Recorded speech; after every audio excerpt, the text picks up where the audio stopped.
Hello everyone, मैं doctor दीपक गोयल हूँ। मैं एडिशनल डायरेक्टर पीडियाट्रिक गैस्ट्रोएंटरोलॉजी और paediatric hepatology Fortis group of hospitals Delhi NCR में हूँ। आज इस वीडियो में हम बहुत इंपॉर्टेंट टॉपिक को डिस्कस करने जा रहे हैं, जो कि है लिवर सिरोसिस। लिवर सिरोसिस एक बहुत ही कॉमन प्रॉब्लम है और वर्ल्ड वाइड इसका इंसिडेंस बहुत हाई है। लिवर सिरोसिस के बारे में डिस्कस करने से पहले हम थोड़ा लिवर के बारे में डिस्कस कर लेते हैं। लिवर हमारी बॉडी में लार्जेस्ट ग्लैंड है और लिवर एक वाइटल ऑर्गन है और इसके बहुत इंपॉर्टेंट फंक्शंस हैं। मोस्ट इंपॉर्टेंट फंक्शन लिवर का मेटाबॉलिज्म के अंदर है।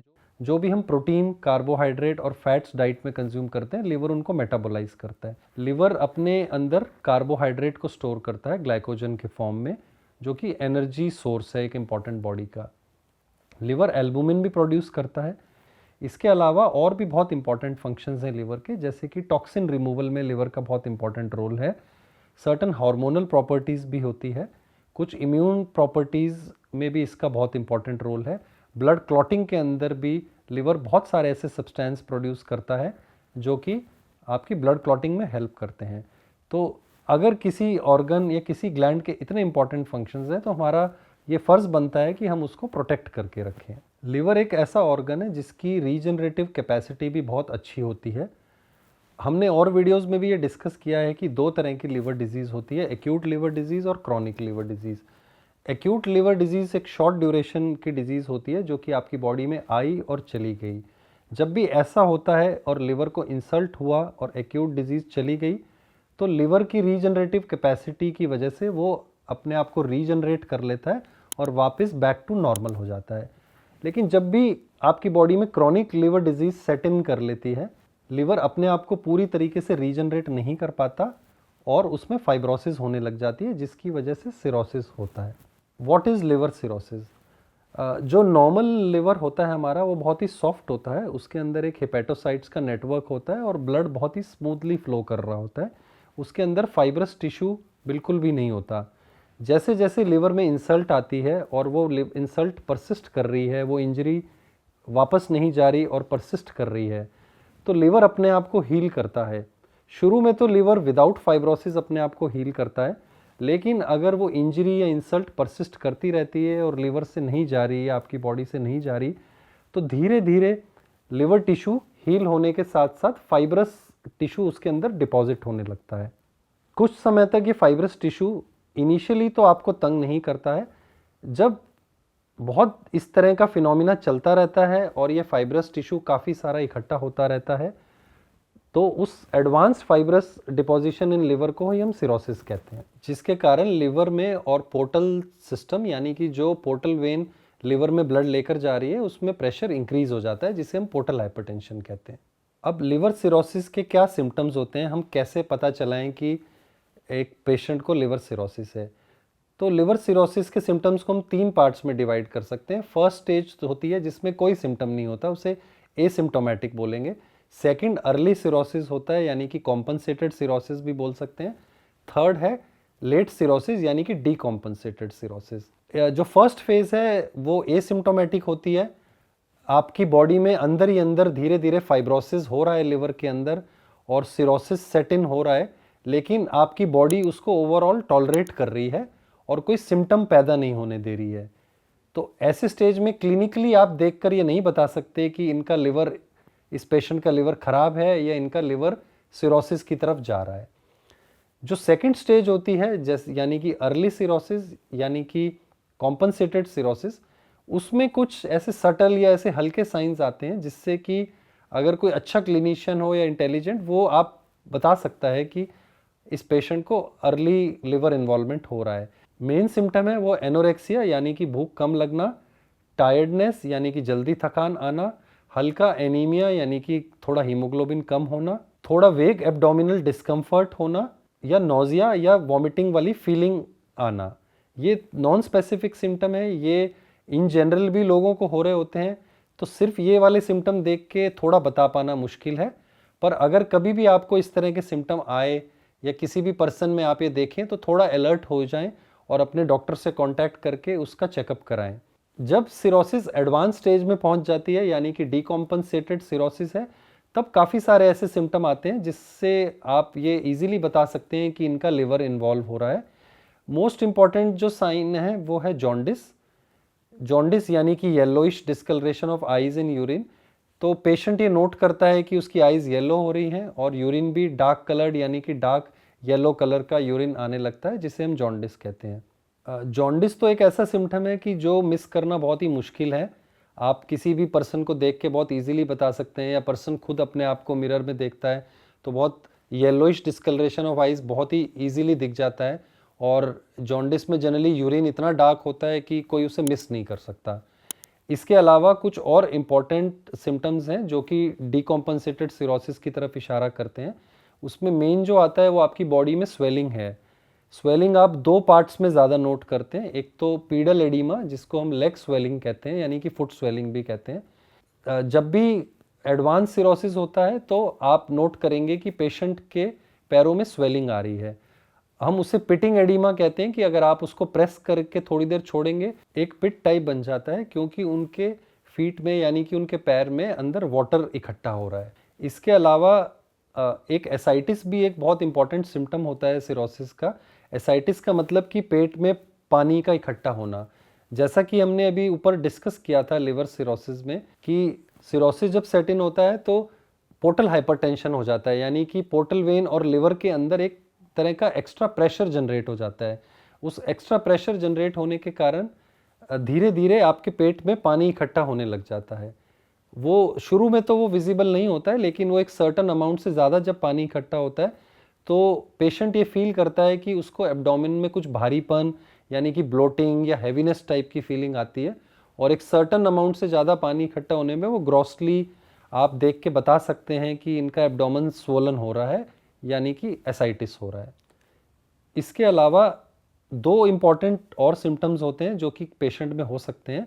फर्स्ट हेपेटिक एनकेफेलोपैथी है कि अगर लिवर अच्छे से फंक्शन नहीं कर पा रहा है सिरोसिस के कारण, तो जैसा हमने डिस्कस किया था कि लिवर का काम होता है टॉक्सिन रिमूव करना बॉडी से, उसमें से one of the important toxin ammonia होता है।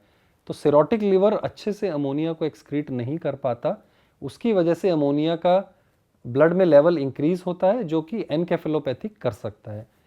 एनकेफेलोपैथी के शुरू में जो सिम्टम आते हैं वो बहुत ही सटल या बहुत ही हल्के होते हैं और पता चलाना थोड़ा मुश्किल होता है, लेकिन अगर गौर से नोट किया जाए तो पेशेंट थोड़ा कंफ्यूज स्टेट में होता है, उसकी इमोशनल लायबिलिटी बढ़ जाती है, छोटी छोटी बातों पे इरिटेट होना और उसके नेचर में एक बदलाव आना, इमोशनल डिपेंडेंसी हो जाना, इस तरह के सिम्टम आते हैं। उनका स्लीप पैटर्न भी चेंज हो जाता है, रात को कम सो रहे हैं, दिन में ज़्यादा सो रहे हैं, या कुछ पेशेंट्स में कन्फ्यूजन होता है, वो एडिशन सब्सट्रैक्शन अच्छे से नहीं कर पाते, उनकी हैंड राइटिंग में भी कुछ चेंजेस आने लग जाते हैं या सिग्नेचर में भी चेंजेस आने लग जाते हैं, या उनकी वॉक में यानी कि चाल में भी थोड़ा थोड़ा बदलाव आने लग जाता है। तो इस तरह के अगर आप चेंजेस नोट कर रहे हैं तो वो लिवर इन्वॉल्वमेंट की तरफ इशारा कर सकते हैं। इसके बाद जो सेकंड इम्पॉर्टेंट एक और सिम्टम होता है वो होता है ब्लीडिंग। अपर जीआई ब्लीडिंग हो सकती है पेशेंट को। अगेन जैसा हमने डिस्कस किया कि पोर्टल वेन में प्रेशर इंक्रीज होता है, उसके कारण पोर्टल हाइपरटेंशन हो जाता है। उस पोर्टल हाइपरटेंशन की वजह से हमारी फूड पाइप में वेन्स एंगॉर्ज हो जाती हैं जिसको हम ईसोफेजियल वेराइसिस कहते हैं, और एक certain amount of pressure increase होने पे वो ईसोफेजियल वेरिसेस रप्चर करती हैं और आपको ब्लड इन वॉमिटिंग यानी कि हेमाटोमेसिस आ सकता है। जैसा कि हमने शुरू में डिस्कस किया था कि लिवर का डाइट मेटाबॉलिज्म में बहुत इंपॉर्टेंट रोल है, तो जाहिर सी बात है कि जब लिवर सिरोसिस हो जाएगा और लिवर अच्छे से काम नहीं कर पा रहा, तो जो भी आप डाइट में कार्बोहाइड्रेट, फैट्स या प्रोटीन खाते हैं वो अच्छे से मेटाबोलाइज लिवर नहीं कर पाता और पेशेंट को ग्रोथ फेलियर होता है। बच्चों में जो ग्रोथ फेलियर होता है वो ढंग से वेट नहीं गेन करेंगे बच्चे और अच्छे से हाइट उनका गेन नहीं होगा।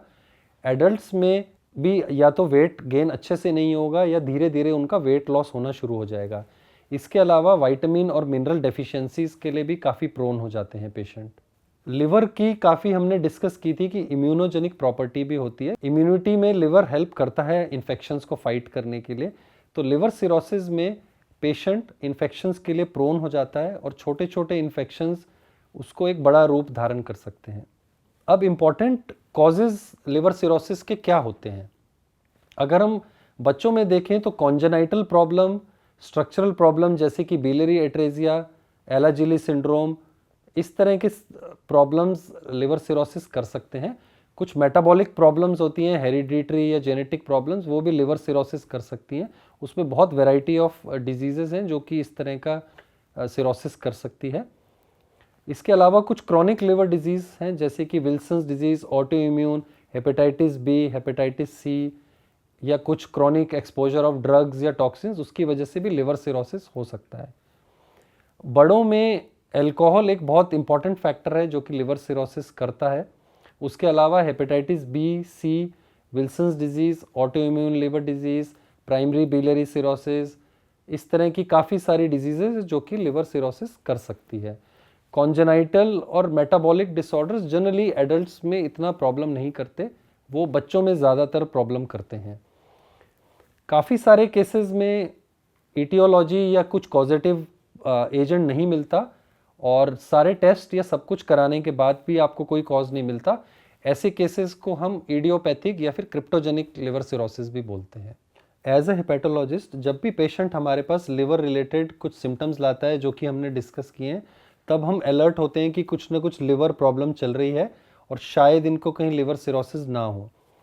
तो क्लिनिकल पिक्चर, हिस्ट्री टेकिंग और फिजिकल एग्जामिनेशन ये बहुत इंपॉर्टेंट होता है। हिस्ट्री टेकिंग में आप कोशिश करते हैं सारा क्लिनिकल पिक्चर चेक करने की कि किस तरीके से पेशेंट प्रेजेंट कर रहा है, उसके क्या क्या सिम्टम्स हैं और क्या वो लिवर डिजीज़ की तरफ इशारा कर रहे हैं। एग्जामिनेशन करते वक्त भी हमने इन पॉइंट्स का ध्यान रखते हैं कि पेशेंट को कहीं एनकेफेलोपैथी तो नहीं है, कोई ब्लीडिंग टेंडेंसी तो नहीं है, कुछ उन्हें एसाइटिस या पीडल एडिमा या इससे रिलेटेड जॉन्डिस या कुछ और सिम्टम तो नहीं है। और जब हमें अगर शक लगता है कि इसको लिवर सिरोसिस है तो हम कुछ टेस्ट के माध्यम से हम उसको कंफर्म कर सकते हैं। लिवर टेस्ट, अगर हम लिवर फंक्शन टेस्ट करते हैं तो लिवर फंक्शन टेस्ट भी हमें लिवर सिरोसिस की तरफ इशारा कर सकते हैं। उसमें हम बिलिरुबिन, SGOT-PT, एल्बुमिन और कई सारे हमारे अंदर फर्दर पैरामीटर्स होते हैं जो कि हम चेक करके ये आइडिया ले सकते हैं कि ये सिरोसिस की तरफ जा रहा है। PT-INR भी एक बहुत इंपॉर्टेंट टेस्ट होता है लिवर फंक्शन का पार्ट, वो भी हमें काफ़ी हद तक सिरोसिस की तरफ बता सकता है। कुछ रेडियोलॉजिकल टेस्ट जैसे कि अल्ट्रासाउंड या CT स्कैन के थ्रू भी हम लिवर की मॉर्फोलॉजी चेक कर सकते हैं और हम बता सकते हैं कि इनको सिरोसिस है। एक और इम्पॉर्टेंट नॉन इन्वेजिव टेस्ट है जो कि फाइब्रोस्कैन है, उसके माध्यम से भी हम लिवर सिरोसिस को पता चला सकते हैं। अगर कहीं हमें कन्फ्यूजन होता है या हम ये 100% कन्फर्म करना चाहते हैं कि कितना फाइब्रोसिस है और साथ साथ हम ये जानना चाहते हैं कि इसका क्या कारण है जो कि इनको लिवर फाइब्रोसिस कर रहा है, तो लिवर बायोप्सी भी एक बहुत इंपॉर्टेंट इन्वेस्टिगेशन है जो हम कर सकते हैं। हमने आज इस वीडियो में लिवर सिरोसिस से रिलेटेड काफ़ी इंपॉर्टेंट पॉइंट्स डिस्कस किए हैं। अगर आपके घर में कोई लिवर सिरोटिक पेशेंट है और आप चाहते हैं कि हम उसको कैसे अच्छे से देखभाल करें या उसका कैसे ख्याल रखें और किन किन बातों का ध्यान रखें, उसके लिए हमने एक और वीडियो उसके लिए रखा हुआ है। मैं आशा करता हूं कि आपको ये वीडियो पसंद आया होगा और इससे रिलेटेड इन्फॉर्मेशन आपको अच्छी लगी होगी। फिर भी अगर आपकी कुछ क्वेरीज़ हैं या आपके कुछ क्वेश्चंस हैं तो आप हमसे कांटेक्ट कर सकते हैं या फिर आप हमें कमेंट सेक्शन में अपने क्वेश्चंस ड्रॉप कर सकते हैं और हम आपको जल्दी रिवर्ट करेंगे।